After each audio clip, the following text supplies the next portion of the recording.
سورہ اخلاص، الفلق اور الناس، روح کی حفاظت کا ربانی حصار۔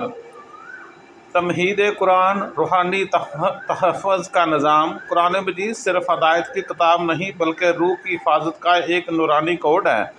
جس طرح جسم کو بیماریوں سے بچانے کے لیے قوت مدافعت چاہیے، اسی طرح روح کو شیطانی اثرات اور منفی خیالات سے محفوظ رکھنے کے لیے قرآنی مدافعت درکار ہے۔ رسول اکرم صلی اللہ علیہ وسلم نے فرمایا، صبح و شام سورہ اخلاص، الفلق اور الناس پڑھا کرو، یہ تمہیں ہر شر سے بچائیں گی۔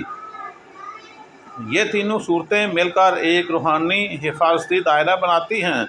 اخلاص ایمان کو مضبوط کرتی ہیں، الفلق ظاہری شرور سے بچاتی ہیں، اور الناس باطنی وسوسوں کو بند کر دیتی ہیں۔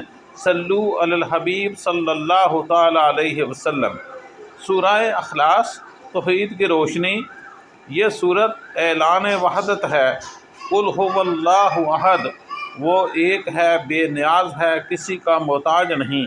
یہ عقیدہ دل سے ہر خوف، ہر شرک اور ہر باطنی کمزوری کو مٹا دیتا ہے۔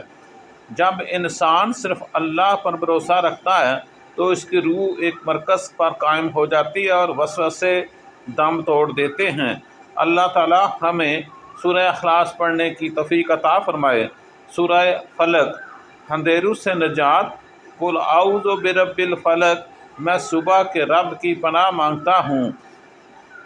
یہ آیت ہمیں یاد دلاتی ہے کہ اندھیرا خود نقصان دہ نہیں، اصل خطرہ تب ہوتا ہے جب انسان اپنی روشنی بھول جائے۔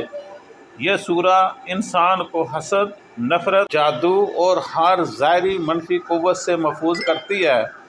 نفاسات فی العقد، یعنی دلوں کی گروہوں میں پھونکنے والی طاقتوں سے بچاؤ، یعنی وہ منفی سوچیں جو تعلقات اور ایمان میں زہر گھولتی ہیں۔ یہ سورہ ہمیں ان سے بچاتی ہے۔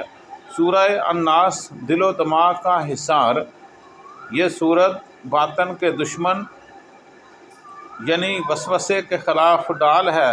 اللہ تبارک و تعالیٰ قرآن پاک میں فرماتے ہیں، قل اعوذ برب الناس مالک الناس الہ الناس، یعنی انسان اپنے رب، بادشاہ اور معبود سے پناہ مانگتا ہے تاکہ شیطان کے فریب سے بچ سکے اور دل میں آ کر پھر چھپ جاتا ہے۔ یہ سورت ہمیں سکھاتی ہے کہ وسوسہ دل کے احساسات میں جنم لیتا ہے۔ شیطان کبھی جن کی صورت میں، کبھی انسان کی باتوں میں اثر ڈالتا ہے۔ ذکر الہی سے یہ اثر فوراً زائل ہو جاتا ہے۔ صلو علی الحبیب صلی اللہ تعالی علیہ وسلم۔ خلاصہ، تین صورتیں، ایک نورانی ڈال۔